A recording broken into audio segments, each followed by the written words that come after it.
Et là, je pas mon il y a mon apin. Et là, on va changer. C'était un esprit très brillant. Déjà tout jeune, il se distinguait de la masse. Et c'est quelqu'un de très affable, très courtois. Il a un immense sens de la civilité, chose qui m'a toujours impressionnée. Il est très fidèle en amitié et c'est quelqu'un vraiment, pour ses qualités humaines-là, de respect, de civilité, que je l'apprécie énormément parce qu'il est évidemment très brillant. Je dis toujours à tous nos amis communs que c'était le meilleur d'entre nous et il n'y a pas contestation à la matière. Parce que c'était d'abord un très gros travailleur. Je me rappelle qu'il dormait à peine 5 heures par jour hein, quand nous étions étudiants, aussi bien au Cameroun, depuis le lycée au Cameroun et puis ensuite en France où nous avons continué nos études. Someone whom I knew for several years as a colleague at the University of Yaoundé in Ngouakele and subsequently the University of Yaoundé too in Soa, where we all at one point were young academics. Il ne parlait pas très fort, mais il était vif et il ressentait tout rapidement. Parce que déjà en classe de 4e au lycée de Bafoussam, vu l'injustice des Blancs, parce qu'à l'époque, c'est les Blancs qui nous enseignaient. Il n'y avait pas de Noirs. Les quelques Noirs qu'on pouvait avoir, c'était les professeurs d'éducation physique. Il s'élevait déjà contre les injustices que les Blancs avaient vis-à-vis du Noir et contre les professeurs noirs. Something that struck me also about Professor Kamto was his deep sense of fairness and justice, and he would revolt against any instance of injustice. A number of those moments were created especially at ERIC with respect to certain students who felt they were unfairly treated in the programs that they followed, and Maurice would fight very hard to make sure that the students were granted their rights.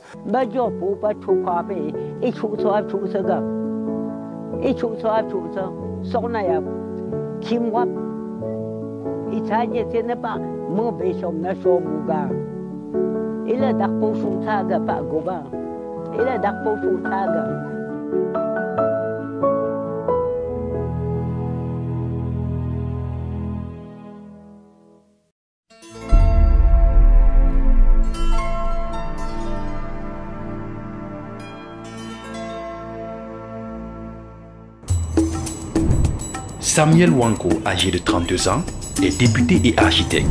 C'est lui qui dessinera le plan d'urbanisation de la ville de Bafoussam.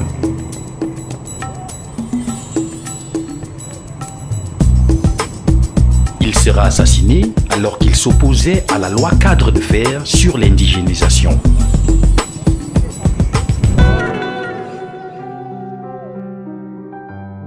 Il n'avait pas 3 ans à la mort de Wanko. Aucun souvenir vivant. Par contre, un événement viendra bouleverser sa vie. L'assassinat d'Ernest Wandje et ses compagnons Gabriel Tabe, alias Awambo le Courant, et Raphaël Fossing. C'est un moment particulier de mon histoire personnelle. J'étais lycéen, j'étais au lycée classique de Bafoussam. Et le matin, quand nous allons au lycée, puisque j'habitais le quartier Nilon, qui est le quartier où je suis né, où vivent mes parents, où vivaient mes parents à cette époque-là. À partir du stade du lycée de Bafoussam, on pouvait voir très bas, jusqu'au niveau justement du palais de justice actuel, l'hôtel de ville, palais de justice. Et nous étions sur le stade, en train de se distraire, de bavarder, de jouer, certains aux cartes, comme de gentils garnements de l'époque. Et on se rend compte que vers le palais de justice, c'est noir de monde. Il y avait une foule immense. Et lorsque sonne la rentrée, la fin de la pause, par curiosité, nous nous portons vers le bas, donc vers le lieu où il y a cet assemblement. Des personnes, il y a une foule vraiment inestimable. Et moi, je me rapproche, j'étais tout petit à l'époque, donc je pouvais me faufiler très facilement entre les personnes. Et il y a un arbre. Et dès cet instant-là, il y a des rumeurs que l'on va exécuter. Il y a une exécution publique qui aura lieu. On ne sait d'ailleurs pas qui à ce moment-là. Je me faufile et il y a un arbre qui surplombe la scène, qui est un terrain vague, terrassé probablement. Il y avait un projet de construction à cet endroit. Et j'essaye de me hisser dans cet arbre. Je grimpe. Et d'ailleurs, j'ai eu une frayeur, l'une des plus grosses frayeurs de ma vie, parce que je me rends compte qu'il y a plein de soldats dans cet arbre aussi. Donc, je m'agrippe à une branche et je peux observer toute la scène. Et arrive donc un camion duquel descendent 3 personnes, parce qu'il n'y avait pas que Ernest Ouandié.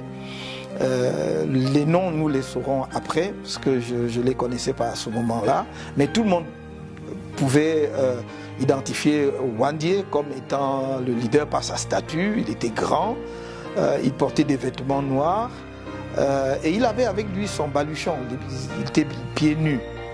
Il descend, mais avant qu'il n'arrive, je dois dire que j'ai assisté à toute la scène préparatoire, c'est-à-dire à l'implantation des poteaux, donc des soldats qui ont planté les poteaux d'exécution. Et donc quand ils arrivent, quand ils descendent, on les dirige vers les poteaux d'exécution. Il est donc suivi par 2 autres personnes, je crois, Fossin Raphaël et quelqu'un que l'on appelait Wambo le Courant. Et le peloton d'exécution est mis en place. Et il y a, je crois, un officier ou un sous-officier, mais les personnes à exécuter en jouent et ordonnent l'exécution. Bafoussam, le 15 janvier 1971. Mourir pour la liberté de mon peuple est un honneur. Être exécuté ici à Bafoussam, pour que mon sang coule jusqu'aux rivières les plus lointaines du Cameroun, est un honneur.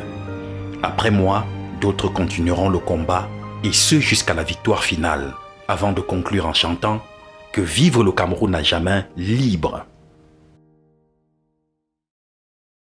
On tire. Et c'est terrible quand même. C'était la première fois que j'assistais à une scène pareille, parce que on est traversé par toutes sortes de sentiments à ce moment-là. Il y a la peur, mais il y a en même temps la compassion aussi. Il y a une sorte d'empathie. Parce que on se dit, mais enfin, pourquoi est-ce qu'on peut exécuter les gens? Je ne comprenais pas tout à l'époque. Mais spontanément, on savait que c'était des nationalistes. On savait que c'était des gens qui se battaient pour la cause du peuple camerounais, pour la cause de l'émancipation de notre pays. Donc il y a eu cette empathie naturelle et on se sentait en réalité faire partie de cette cause-là. C'est le sentiment en tout cas que j'ai eu à cette époque. Je crois que ce n'est pas un événement qui vous laisse indifférent et je pense que ça a pétri la personne que je suis devenue. Ça a construit aussi d'une certaine façon l'homme que je suis aujourd'hui. Mais en même temps, je crois, aussi loin que je m'en souvienne, c'est la cause qui était derrière qui m'a toujours frappé. De dire, enfin, on peut comme ça accepter de lutter pour les autres au point de donner sa vie, de lutter pour son pays au point de donner sa vie. Ça, c'est quand même quelque chose qui, oui, même inconsciemment, je crois, a contribué à me pétrir. Ouais.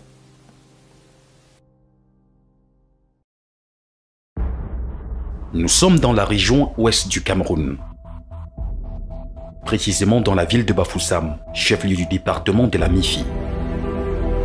Région d'origine de quelques-unes des grandes figures de l'émancipation du Cameroun, ceux-là qui, par leur bravoure et sacrifice suprême, ont conduit le Cameroun vers la décolonisation, a vu naître des héros de ce pays à l'instar d'Ernest Ouandié.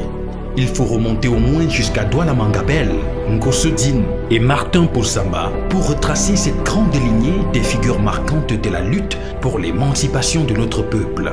Il précède les grands nationalistes de Ruben Umnyobe à Osende Afana, Marthe Moumié, Abel Eyenga, et parmi lesquels figurent en bonne place d'autres fils et filles de cette région de l'Ouest, en particulier Samuel Wanko, Félix Roland Moumié, Mathieu Ndiasep, Célestin Takala, Tabe Gabriel, Raphaël Fotsing et bien d'autres qui ont fait l'ultime sacrifice pour l'honneur de la patrie.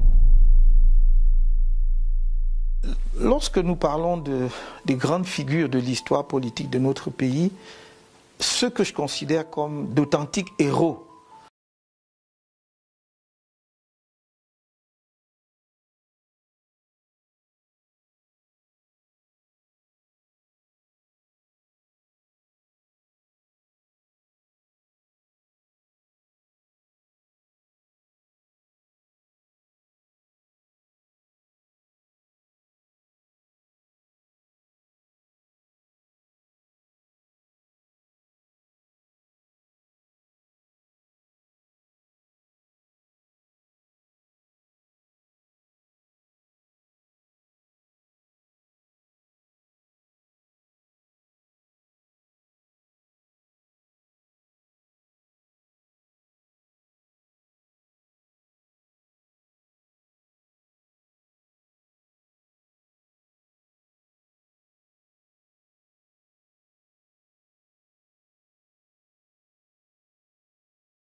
parce qu'on doit à la vérité dire que voilà des gens qui ont très tôt, très vite situé leur lutte au plan national et pour la cause de l'émancipation de notre peuple. Et comme vous le savez, ils mènent un certain nombre d'actes. Dès le départ, ils ont toujours été très clairs. Revendiquer l'indépendance et la réunification du Cameroun. Évidemment, ces quelques personnages dont j'ai cité les noms sont juste quelques figures marquantes de l'histoire du nationalisme camerounais. Et je dois dire d'ailleurs que même parmi les figures marquantes, il s'agit en fait d'une liste essentiellement illustrative. Car derrière ces personnages, il y avait de nombreux autres compagnons de lutte, de nombreux autres héros du mouvement national camerounais, qui, à vrai dire, venaient de toutes les régions du pays. Quand on revisite notre histoire, on se rend compte que le mouvement nationaliste camerounais avait un enracinement véritablement national. Il ne serait pas possible ici d'en dresser une liste exhaustive, à supposer que cela fût possible. De toute façon, il faudra que nos historiens s'y penchent pour faire ressortir justement ceux qui ont donné leur vie pour que nous soyons aujourd'hui un peuple libre, debout et indépendant. Mais quand on parle du nationalisme camerounais, on a coutume en réalité de faire référence presque exclusivement aux héros de la partie francophone du pays, en oubliant que nos compatriotes de la partie anglophone ont joué un rôle déterminant. D'abord parce que quand le mouvement nationaliste a été contraint à la clandestinité, traqué, ses militants étant traqués, ont pour la plupart trouvé refuge du côté anglophone du pays. Ce sont nos compatriotes anglophones qui les ont accueillis, les ont protégés. Mais ils sont allés plus loin, ils sont allés au-delà. Ils ne sont pas contentés justement de leur donner une base arrière. Ils ont participé d'un point de vue politique à la construction du nationalisme camerounais. Quelqu'un comme Détou Maza, par exemple, a créé à l'époque ce qui était pratiquement le pendant de l'UPC du côté anglophone et que l'on appelait le One Cameroon. Mais il y a une figure plus marquante que je ne pourrais pas ne pas évoquer ici, celle du docteur John Boufoncha, qui pour moi est véritablement l'artisan de la réunification du Cameroun. C'est le père de la réunification du Cameroun. Parce qu'il aurait pu faire échouer la conférence de Fumban et donc rendre impossible la réunification s'il n'était venu avec le désir ardent, justement, de contribuer à la réunification, à l'aboutissement de la construction d'un Cameroun uni dans ces deux composantes anglophones et francophones. Ce n'était pas la réunification après l'indépendance, c'était l'indépendance et la réunification en même temps. Je crois que nous ne le disons pas assez, nous ne soulignons pas assez cet aspect justement de la cause nationaliste qui a un écho aujourd'hui dans ce qu'on appelle la crise anglophone, parce que pour eux, la partie anglophone du pays, c'est-à-dire le Cameroun méridional, c'est-à-dire la partie sud, et le Cameroun septentrional, dont on ne parle pas assez. C'est vrai que nous avons perdu cette partie de notre territoire. Donc les deux faisaient partie d'un même et seul Cameroun. Les nationalistes camerounais, dès l'origine,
Marthe Moumier, je veux dire, ou d'autres, c'est El Teboulou, n'est-ce pas?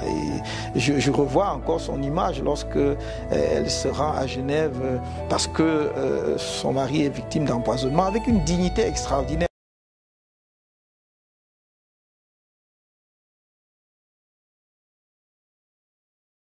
Souligner le rôle exceptionnel qu'elles ont joué. Elles n'étaient pas que des femmes au foyer, c'était des militantes et des combattantes qui ont été exceptionnelles sur le terrain. Elles ne se contentaient pas d'appuyer leurs époux. Elles avaient leurs convictions nationalistes et idéologiques et elles ont travaillé, elles ont pris des risques. Et si nous sommes aujourd'hui ce que nous sommes, c'est aussi, et je dirais même d'abord, grâce à elles. On ne souligne pas assez l'héroïsme d'un jeune, 36 ans, premier docteur en sciences économiques d'Afrique subsaharienne au sein des Afana, qui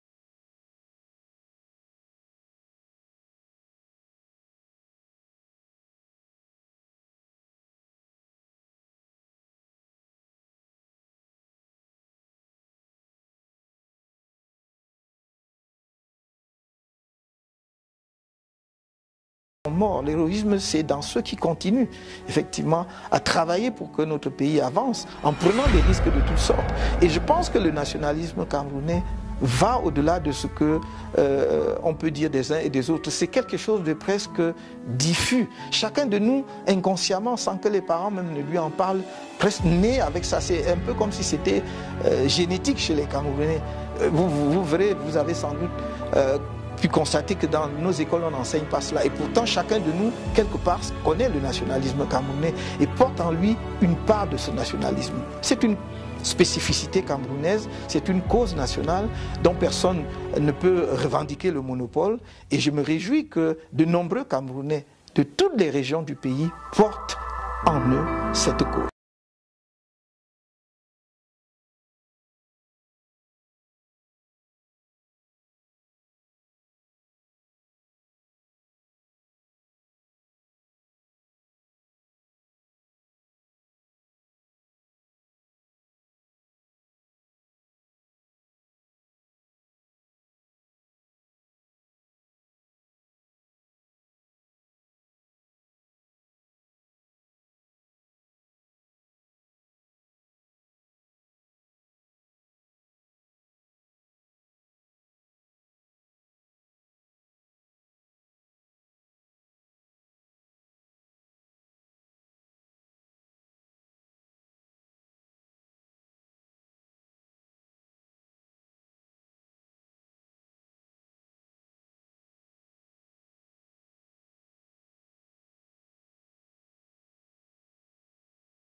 je dois dire, le lycée était encore à cette époque-là tenu par des enseignants de la coopération.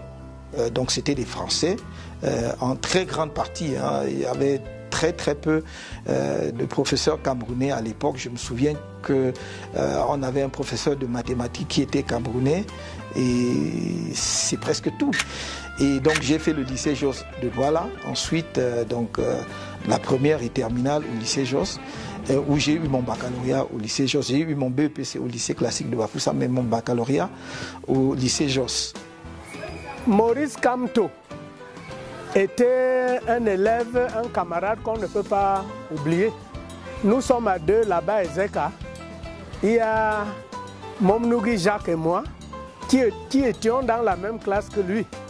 Et chaque fois qu'on en parle, même quand on l'avait nommé ministre, quand on voulait déjà venir le voir, c'est là on avait dit qu'il a démissionné. C'était un meneur d'hommes. Je parle d'un meneur d'hommes au niveau des conseils. Ce n'est pas lui qui était le président de la coopérative des élèves, mais lui, il était un meneur d'hommes au niveau des conseils. Un meneur d'hommes au niveau de la salle de classe. Il était un exemple. Et je pense que cet exemple-là doit se répercuter dans la nation. C'est un exemple que nous devons avoir. And it doesn't therefore come to me as a surprise to hear that with that background, he should be seeking to be president of the Republic. For him to go into politics, it seems quite a natural progression from where he was at the university and in government. I therefore wish him luck in his endeavors. I know that there's going to be a wide field of candidates, and I'm sure the best of those candidates will eventually win.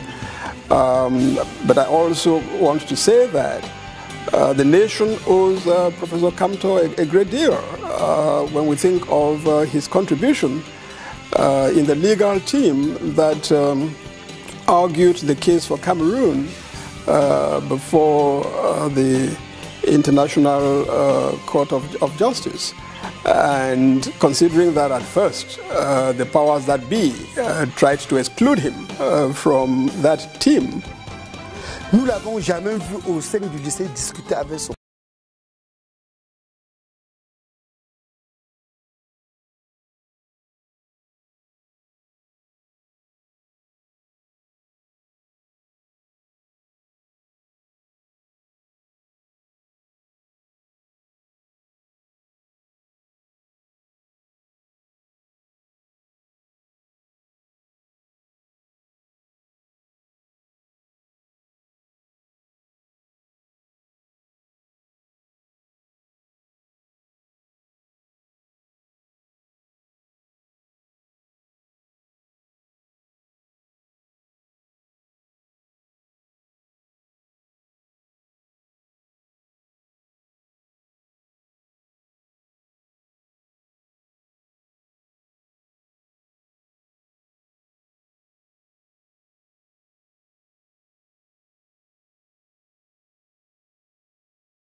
Comme toutes les familles de Bafoussam, mon père avait des plantations et c'est ainsi que nous allions généralement à la plantation dès le vendredi soir.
C'est ce que c'est que aller au champ, labourer toute la journée, rentrer le soir ou le lendemain avec un fagot de bois ou avec un régime de plantain. Donc voilà.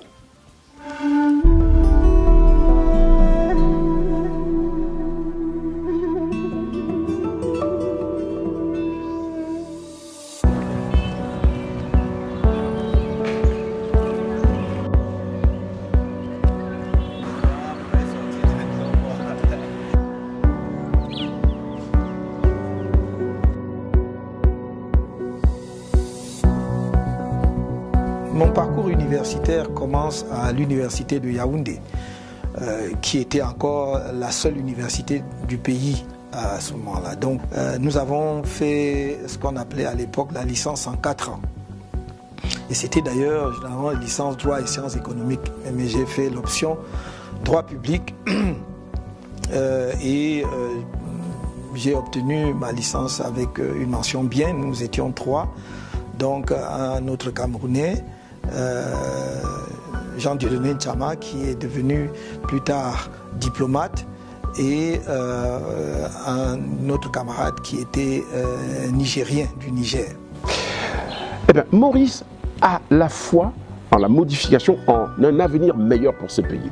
Il a aussi cette empathie nécessaire qui l'amène à se soucier des misères et des malheurs de ses compatriotes. Je l'ai connu dans ses engagements qu'on peut qualifier déjà de politique lorsque nous étions étudiants dans les années 70 à l'université de Yaoundé. C'est quelqu'un qui a pris part aux mouvements estudiantins lorsqu'il a fallu contester ou revendiquer certaines transformations dans la loi, par exemple de Dame Joya qui modifiait le régime des licences à l'université du Cameroun. Déjà à cette époque, il s'était engagé. C'était peut-être quelque part une sorte de prédestination de ce qu'il va devenir plus tard. Il y a eu un épisode extrêmement important de ma vie. Je suis déjà en 4e année, parce que la licence à ce moment-là se faisait en 4 ans. Donc je suis en 4e année de licence en droit public et on fait la réforme de la licence et on ramène la licence de 4 ans à 3 ans. On l'applique à la faculté de lettres et à la faculté de sciences, mais pas à la faculté de droit et de sciences économiques où j'étais étudiant. Je n'habitais pas le campus universitaire, j'habitais à Essos. J'arrive le matin et l'information est portée à notre connaissance. Et beaucoup d'étudiants, surtout nos cadets, sont frustrés en disant mais enfin, pourquoi nous devons-nous faire notre licence en 4 ans et nos camarades des facultés de lettres et des facultés de sciences en 3 ans. Surtout qu'à la sortie, nous présenterons les mêmes concours, mais eux, ils auront eu leur diplôme en 3 ans et nous, 4 ans. C'est injuste. Mais là encore, Maurice Kamto était encore parmi ceux qui revendiquaient, ceux qui étaient les porte-parole. Et il le faisait avec la douceur. Nous autres, on se réunit, on lui dit, mais comment? Maurice, tu es en train de faire quoi comme ça? Pourquoi tu te mets devant le cercueil? Pourquoi tu prends le micro? Il nous a dit, vous voulez que qui prenne le micro? Nous sommes en train de défendre la cause de tout le monde, votre cause. Il faut qu'il y ait quelqu'un. Je suis un peu comme ça. Donc je me dis, mais enfin ça, oui, on ne peut pas accepter ça. Donc c'est une cause qu'il faut défendre. Je rencontre quelques-uns de mes camarades sur le campus et on dit, mais il faut faire quelque chose. Et rapidement, on s'organise. Et on dit, nous voulons que la règle de 3 ans en licence s'applique en faculté de sciences économiques, en faculté de droit et de sciences économiques. Et parmi mes camarades qui me suivent, avec qui on engage ce mouvement, ils sont encore là. Hein. Un certain nombre d'entre eux vivants, certains à des postes de responsabilité. Un d'eux a été représentant de la BAD à N'Djamena pendant un certain temps. D'autres sont dans la diplomatie aujourd'hui et d'autres à d'autres postes de responsabilité. Après cela, je vais être admis à l'université française, plus particulièrement à la faculté de droit de l'université de Nice. Je vais être admis en ce qu'on appelait à l'époque DEA, de droit public fondamental, avec une mention bien, Je passe le DEA de droit international, avec une mention assez bien. Je passe le diplôme de l'Institut des hautes études internationales avec mention bien. Je passe le certificat d'études communautaires avec une mention assez bien. Tout cela la même année. Ensuite, je m'engage dans une thèse de doctorat d'État. Je mène mes recherches aussi bien à Nice qu'à Paris. Et lorsque je suis à Paris, je fais l'Institut international d'administration publique. Je suis admis là-bas. Je fais la section économie et finances. Au bout d'un an, j'obtiens donc le diplôme de la section économie et finances avec la mention bien. Et puis, parallèlement, je poursuivais avec mes recherches en thèse de doctorat. En 1983, très exactement en novembre 1983, j'irai soutenir ma thèse de doctorat à l'université de Nice, où j'obtiendrai donc la mention très bien avec les félicitations du jury, avec autorisation de publication de la thèse. Ma thèse a été publiée à la Librairie générale de droit et de jurisprudence et j'ai obtenu le prix de thèse de la faculté de droit de Nice et aussi le prix de l'Académie des sciences d'outre-mer pour cette thèse.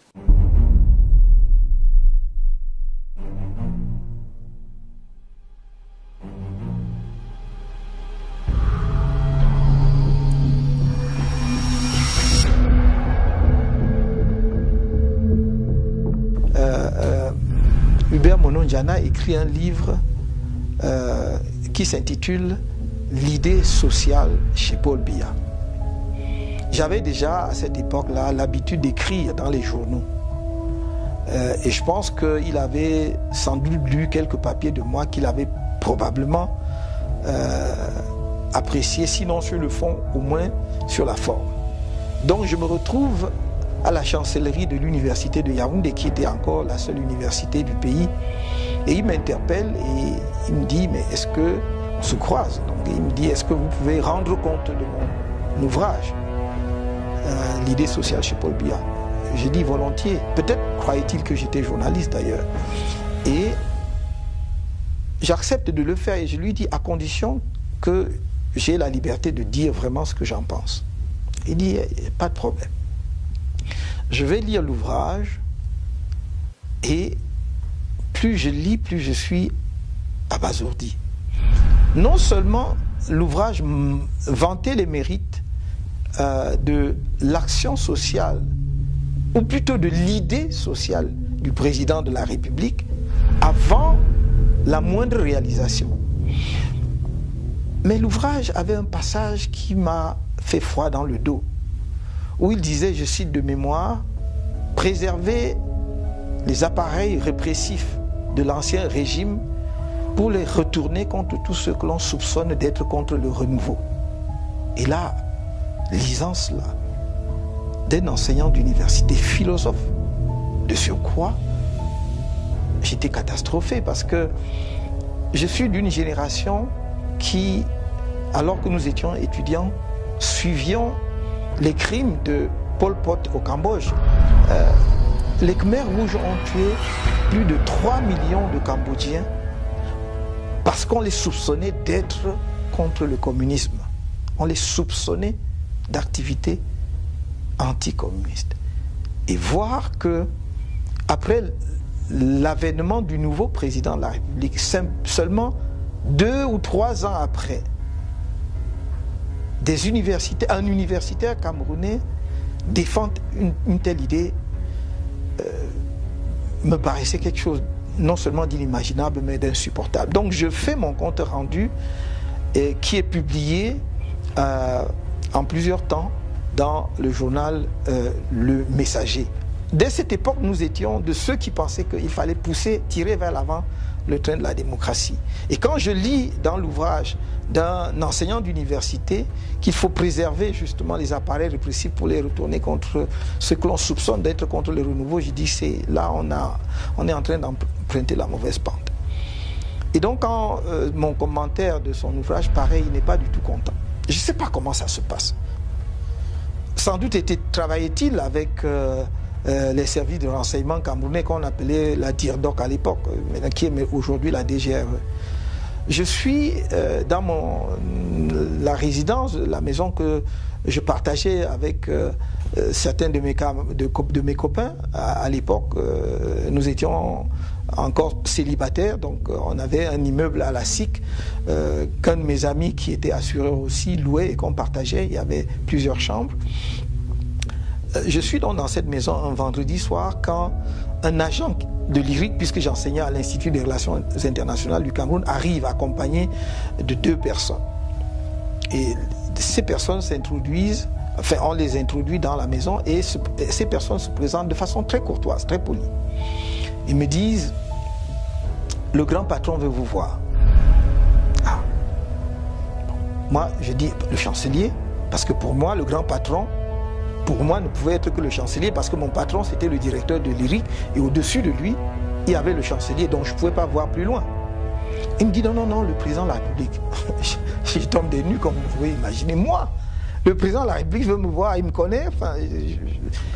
Tiens, ah oui, monsieur, il vous connaît, le président veut vous voir. J'étais en bras de chemise et je me suis dit, par politesse, on ne se présente pas au président de la République en bras de chemise. Je leur dis, donnez-moi 1 minute, je vais mettre quand même une chemise, une cravate et une veste. Donc je vais m'habiller à peu près correctement.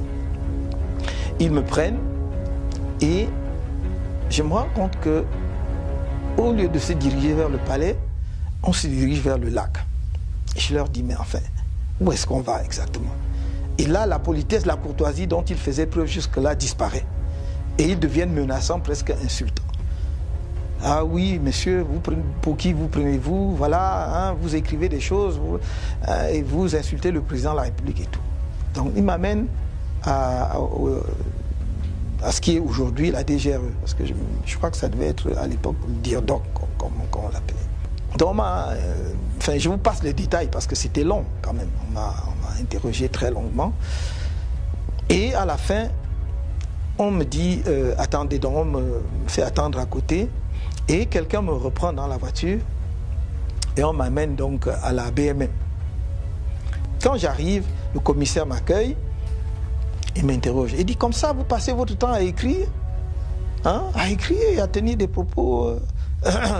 injurieux à l'endroit du chef de l'État. J'ai dit, mais où est-ce que j'ai tenu des propos à l'endroit injurieux à la place du chef, à l'endroit du chef de l'État? Simplement parce que j'ai dit que non, on ne peut pas exalter la politique sociale du président de la République puisqu'il ne l'a pas encore mise en œuvre. Attendons qu'il ait mis en œuvre, on va faire le bilan et on va exalter. Mais pour l'instant, je ne vois pas. Il a développé peut-être des idées qui deviendront des réalisations. Pour l'instant, il n'a pas encore mis en œuvre et on a trouvé que j'avais injurié le chef de l'État. Enfin, il y avait d'autres choses. Et il m'ordonne avec autorité, déshabillez-vous. Et donc, j'étais complètement nu. J'avais gardé quand même mon sous-vêtement, enfin, je veux dire mon slip pour parler très simplement que tout le monde puisse comprendre ce que je veux dire. Donc on m'a permis de garder cela. On m'amène dans ma cellule et c'était une cellule cimentée, mais on avait versé de l'eau sur le sol. Et on m'a demandé de me coucher là, c'était ma cellule. Donc je vais passer vendredi, samedi, dimanche là-bas. En fait, ce qui me fait sortir finalement, c'est que enseignant à l'IRIC, j'ai dirigé beaucoup d'étudiants, parmi lesquels des étudiants étrangers. Et parmi mes étudiants, il y avait des étudiants béninois, entre autres. Et le lundi suivant qui suivait mon arrestation, c'est-à-dire j'ai été arrêté un vendredi, alors que le lundi, on devait commencer dans la session de soutenance des mémoires. Et on arrive le lundi. Un de mes collègues, qu'on vient de nommer d'ailleurs membre du Conseil constitutionnel, est président du jury. Je devrais le nommer parce que je ne crois pas que ce soit un secret d'État. Le professeur Bipoun est président du jury. Et il pose la question, mais où est le professeur Kamto? Parce que c'est lui le directeur, on ne peut pas organiser une soutenance de mémoire sans le directeur, celui qui a encadré les étudiants. Et Évidemment, les gens lui disent non, non, on peut le remplacer et tout, parce qu'il n'était pas question qu'on insiste outre mesure sur mon cas. Et personne ne savait où j'étais, à part l'agent de l'université qui avait amené, l'agent de l'IRI qui avait amené ces gens-là chez moi, qui savaient que finalement on m'avait amené à la Dirdong. Et évidemment, un bon universitaire qui respecte la déontologie universitaire, ainsi que les franchises universitaires, le professeur Bipoun leur dit de toute façon, on ne peut pas organiser une soutenance sans la présence des directeurs. Par conséquent, ça ne se fera pas, je ne le ferai pas. Et donc, et je dois lui rendre justice et hommage de cela. Et donc, les soutenances n'ont pas eu lieu. À partir de là, les étudiants béninois qui devaient soutenir, parce qu'après ils devaient rentrer chez eux, vont se plaindre à leur ambassade en mission diplomatique. Donc l'affaire commence donc à faire grand bruit, à gagner les missions diplomatiques et remonte.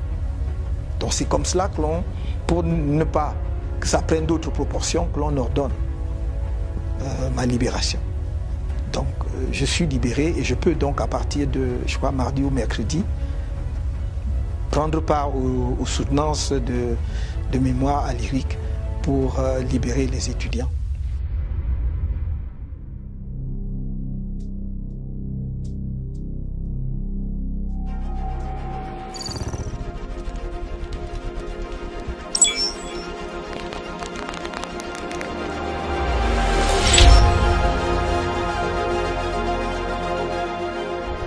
Well, Maurice had a significant input into the case.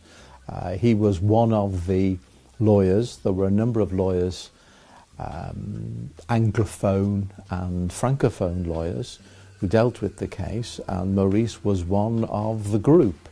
So he had his own work to do, he had his own research and drafting to do, and at the same time he commented on the work of the other lawyers, like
personnel ou particulier.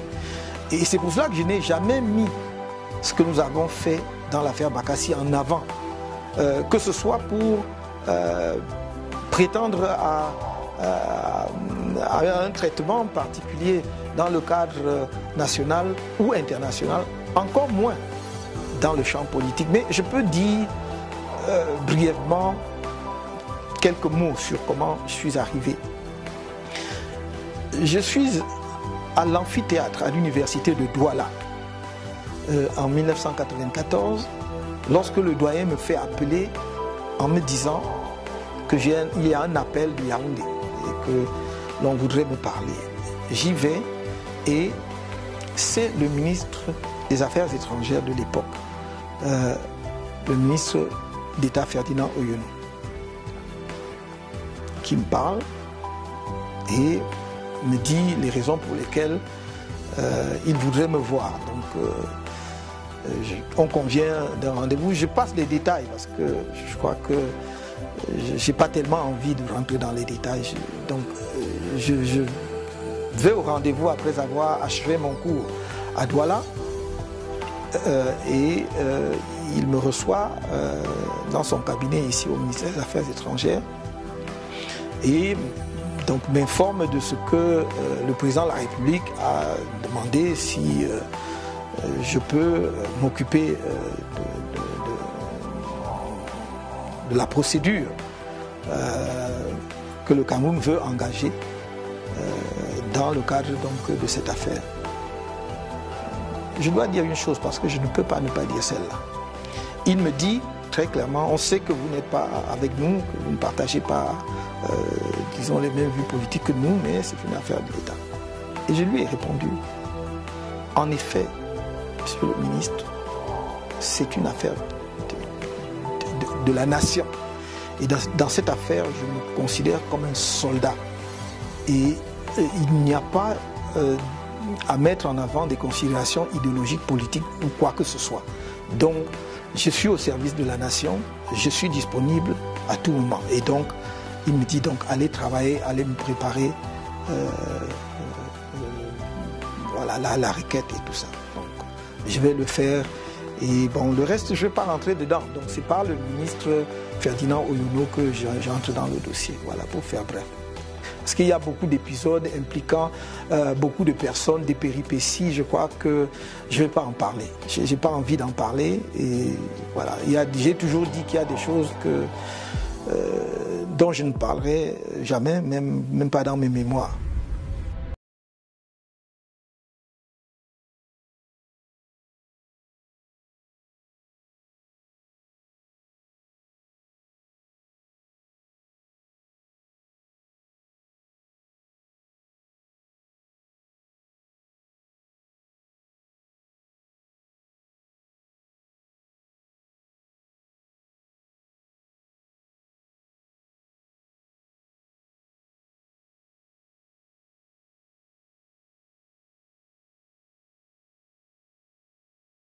Démarche en ce sens. Comme ma nomination comme doyen de la faculté de droit, le ministre d'État Atangna Mebara en a dit que, disons, on a révélé quelques aspects dans un livre qu'il a publié, comment il a démarché pour que je devienne doyen. J'entre au gouvernement.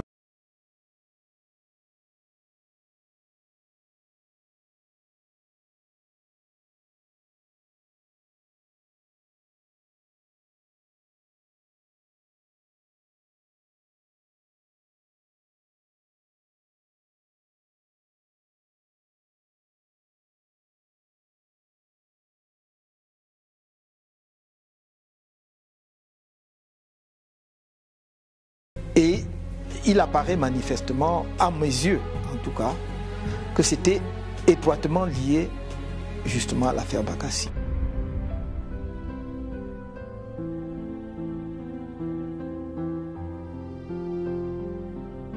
Professeur Maurice Kamto, homme politique, enseignant, auteur,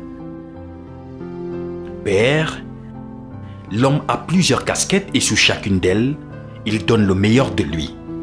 L'expertise du professeur va au-delà des frontières nationales et tout porte à croire que Maurice Kamto n'a pas fini de faire parler de lui et de se battre pour hisser son pays, le Cameroun, au sommet.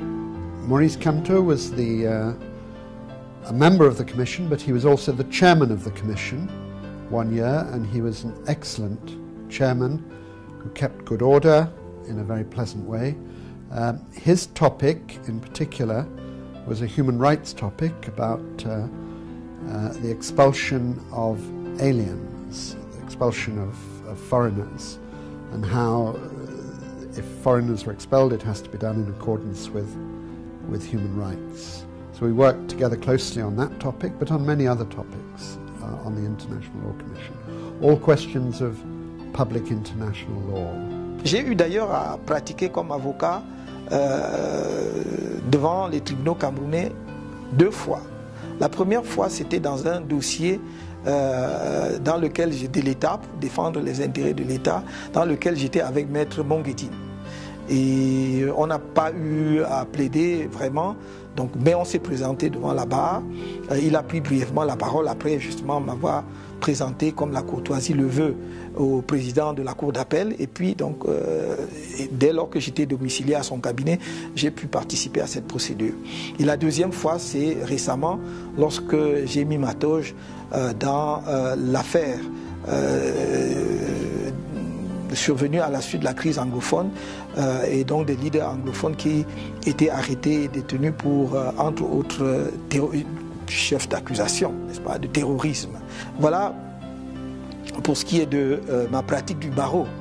Je dois dire d'ailleurs qu'en dehors de cela, je pratique aussi comme arbitre. Je suis arbitre dans un certain nombre d'affaires au niveau international impliquant soit un État et une entreprise, soit parfois deux entreprises entre elles. He's one of the great international lawyers in the world. Certainly on the International Law Commission, he was one of the very best members of the Commission, a very good representative of Africa on the Commission because it's a worldwide commission. His knowledge of international law is very good, both as a professor and also as a practitioner, as a lawyer, practicing lawyer. And his knowledge of human rights is very good. That was shown by his own topic on the Commission about the expulsion of aliens. Well, we've been working together on a case at the International Court of Justice in The Hague, and I very much enjoy working with him. He's very good at the law, at the tactics, at the strategy of a court case, and it's a great pleasure to work with him. So we've been working for two years about on that case, and we see each other very frequently in The Hague and elsewhere. Devant la Cour internationale de justice, j'ai eu à défendre plusieurs pays en dehors de notre pays, le Cameroun, dont j'ai assuré la défense dans le cadre de ce que l'on connaît couramment sous l'appellation de l'affaire Bakassi de 1994 jusqu'au prononcé de l'arrêt sur le fond le 10 octobre 2002. Donc j'ai défendu l'État du Cameroun, j'ai défendu notre pays dans toutes les étapes de la procédure. J'étais d'ailleurs dans cette affaire à la fois co-agent, avocat et conseil.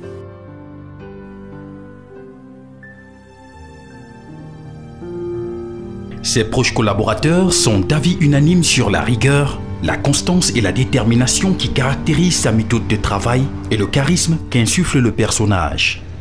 Lorsque je reviens au Cameroun en 2005, avec quelques amis, nous travaillons à mettre sur pied un groupe de réflexion qui analyse les raisons des échecs successifs de l'opposition. C'est d'abord un travail académique qui est fait en groupe. Il est mené et nous arrivons à des conclusions que nous transformons en action politique. Voilà comment est créé le mouvement pour la renaissance populaire, le MRP, qui devenait MRC. Donc, le MRP, donc, dans son travail de recherche d'acteurs capables de le fortifier, va approcher pratiquement tous les responsables politiques du Cameroun. Et au terme de cette réflexion, nous avons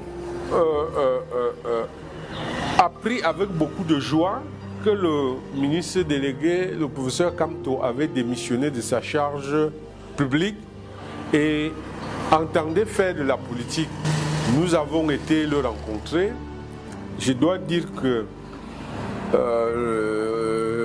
à l'occasion, j'avais été accompagné par le président Bilé de l'UFP qui est encore vivant. On a discuté avec le professeur Kamto qui nous a clairement dit que son objectif n'était pas d'être nécessairement le leader de ce mouvement, mais son souhait était de voir se mettre en place un mouvement politique crédible avec des personnes sérieuses. Et les discussions ont eu cours. Il a rejoint le groupe. Quand il est arrivé, il a tenu le même discours. Je viens vers vous en toute humilité pour que nous mettions en place une équipe crédible, un parti politique crédible. Peu importe la place que j'occuperai dans le mouvement, l'essentiel c'est de mettre en place un parti politique crédible. Au MRC, il y a une instance dirigeante qui s'appelle le Directoire national. Et le Directoire national est vraiment l'instance qui fonctionne le plus régulièrement possible pour prendre toutes les décisions intéressant la vie du parti, mais aussi concernant nos prises de position par rapport à la vie nationale. Le président prend les décisions toujours en accord avec le directoire. Quand il y a une question, je convoque par l'intermédiaire du secrétaire général, secrétaire national du parti, la réunion du directoire. Et au directoire, tous les membres du directoire sont égaux.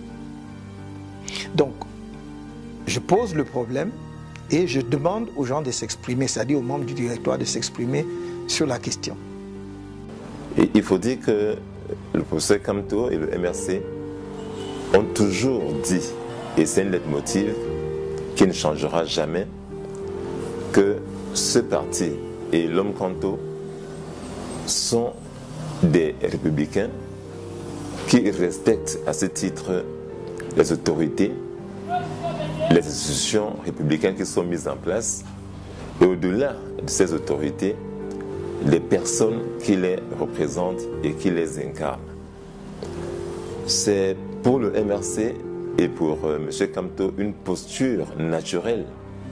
Pourquoi? Parce que pour un homme qui veut gouverner, pour un parti qui veut gouverner, on ne peut pas imaginer que ce parti soit le premier à montrer le contre-exemple en ne respectant pas l'institution qui est mise en place. C'est pour cela que nous pensons que nous devons toujours respecter les lois de la République. En dehors du directoire, les décisions sont prises également sur la base de ce que la base remonte au directoire.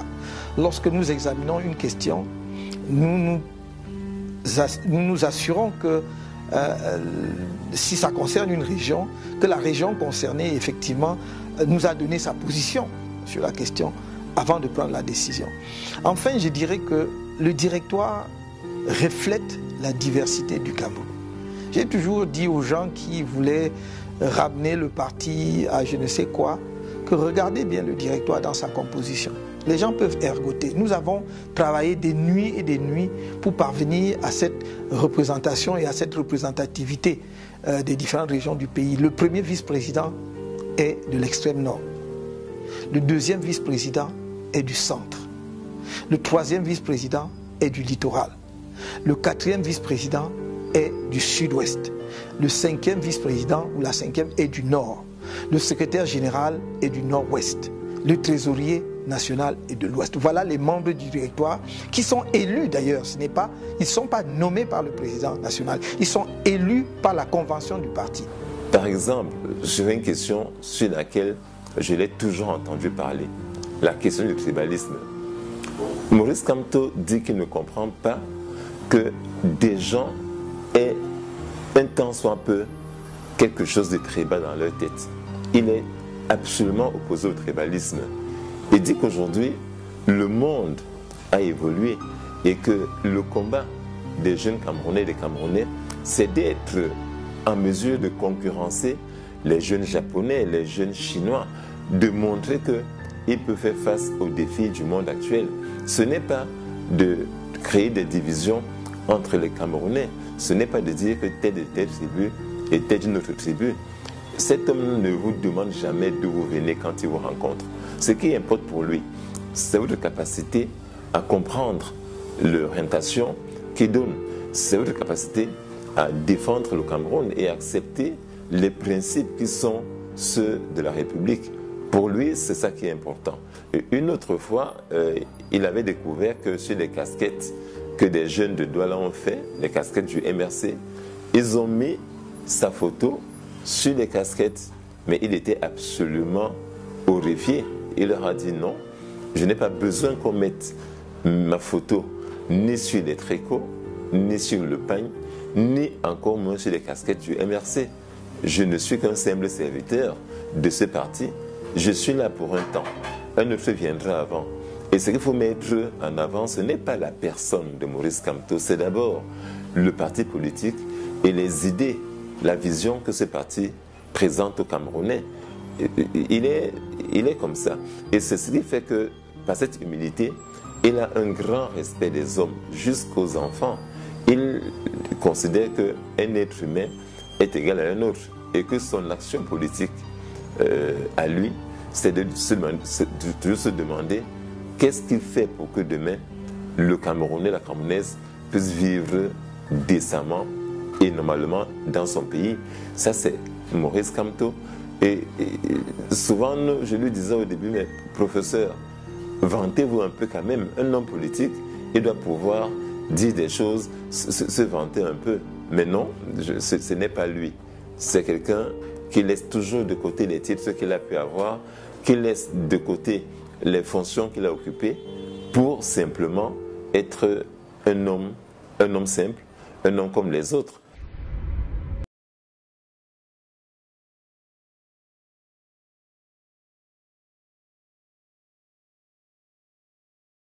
J'ai l'occasion souvent de lui dire à chaque fois que je le rencontre, et je le retrouve plutôt que je le revois, c'est de lui dire que sa thèse de droit, droit et pouvoir du droit en Afrique noire francophone, m'avait fascinée quand j'étais jeune étudiante, et que toutes les lectures que j'ai pu faire de Maurice Kamto, ses autres ouvrages comme ses articles m'ont toujours absolument fascinée.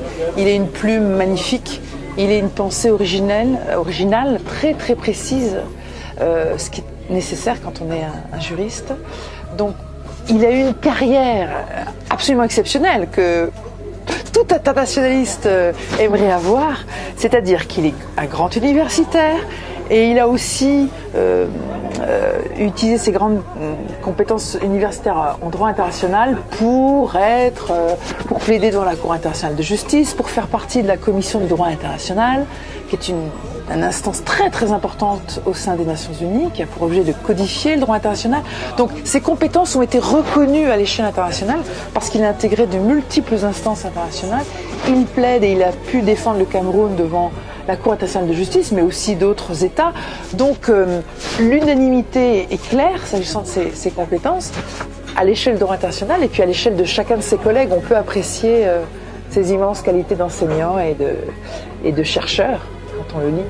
I've heard and read on social media the allegation that President or candidate or Professor Maurice Kamto is tribalistic. I think Cameroonians have to learn to get away from this way of destroying or seeking to destroy people who carry the aspiration of our nation. I don't see how a presidential candidate can afford to be tribalistic, because there is no single tribe in this country which is so big or so dominant that it will deliver the results at a general election as the election of president. So in the nature of things, I don't believe in this allegation. First, for that reason, because it will be suicidal for a presidential candidate to count only on his tribe or his ethnic group, his or her tribe or his or her ethnic group. But secondly, as concerns Professor Kamto in particular, I think he has demonstrated through the composition of the national executive of his political party, but also through the composition of the team that I observe he has around him to assist him in conducting his campaign for the forthcoming election, that he is someone who selects people based on their competence, based on what they can provide, based on the contribution that they can make to the realization of the overall objective, than on their ethnic or religious or other background. J'ai compris qu'au-delà du fait que ce soit un juriste confirmé, il est aussi un érudit. Et il touche à presque toutes les sciences avec une étonnante facilité. Maintenant, donc, ce qui se passe, c'est que en 2013, lorsque j'organise le 3e anniversaire de mon association, qui devait se dérouler en 2014. Ça devait être un double événement, le 3e anniversaire de mon association, et ça tombait que ça faisait les 20 ans de la publication de l'urgence de la pensée de Maurice Kamto. Et avant même que la conférence ne puisse avoir lieu, on ne savait pas vraiment qui devait être là. Pourtant, il m'avait dit qu'il devait être là. C'était pour nous un fait ahurissant que nous, admirateurs de Maurice Kamto et de sa pensée, nous puissions la voir avec nous. Nous organisons la conférence et le professeur Kamto est là et il est dans l'assistance. Il nous a écoutés parler de son ouvrage L'urgence de la pensée, critiqué, apprécié, et après il s'est levé et il a pris la parole. Et c'était encore pour nous un moment de messe intellectuelle et nous avions été frappés. Ce qui m'a marqué encore lors de cette journée, c'est que le professeur Kamto a sorti de sa poche le dernier exemplaire qui existait de son 2e livre après l'urgence de la pensée, Déchéance de la politique. Ça a été publié en 1999 aux éditions Mandara. Il a dédicacé ce livre et il me l'a remis comme cadeau en tant que président de l'association, et il me motivait dans l'ambition qui était la mienne et celle de mes camarades de mettre en marche ou bien de prendre le relais de l'activité intellectuelle. Alors le 10 février, en patrouille sur les réseaux sociaux, notamment sur WhatsApp, je remarque le partage répétitif d'un lien menant à une vidéo, soi-disant le discours du président d'un parti politique camerounais. Donc au départ, ça ne m'intéressait pas du tout, parce que voilà, je me disais ça va me bouffer les mégas pour rien. Mais plus les gens partageaient, plus je me posais la question, mais de qui parle-t-on? Et puis voilà, j'ai cliqué sur le lien. D'entrée de jeu, quand j'ai commencé à écouter le personnage, son attitude face à la caméra et surtout le contenu de son message, j'ai été bluffée. Et voilà comment j'ai découvert Maurice Kamto. J'entendais parler de lui, mais sincèrement, ça ne m'intéressait pas. C'est après l'avoir entendu le 10 février que j'ai été accrochée. Depuis que j'écoute les discours des hommes politiques, je dois dire que c'est de loin celui qui m'a le plus marqué. C'est la chronologie qui est déballée dans ce discours. Déjà, au départ, il situe la jeunesse. Il nous présente effectivement que nous sommes, je peux appeler ça dans un gouffre parce que c'est ce qui est. Mais il nous donne espoir par la suite en nous présentant le chemin par lequel il nous fera passer pour atteindre le succès, pour atteindre l'émergence, ou alors pour changer le visage, notre visage, pour changer le visage de la jeunesse. À travers son propos, on sent une personne qui est proche de la jeunesse, qui l'écoute au pas et qui l'observe. J'ai surtout aimé quand la partie où il a cité certains jeunes qui pourraient être pris pour modèle. Donc tu sens quelqu'un qui écoute la jeunesse, qui l'observe et qui cible certains potentiels, qui sait cibler les potentiels. À la suite de ce discours, j'ai voulu en savoir un peu plus sur le personnage. J'ai donc fait des recherches et j'ai été vraiment touchée par ce que j'ai découvert. J'ai la ferme conviction que ce projet sera réalisé.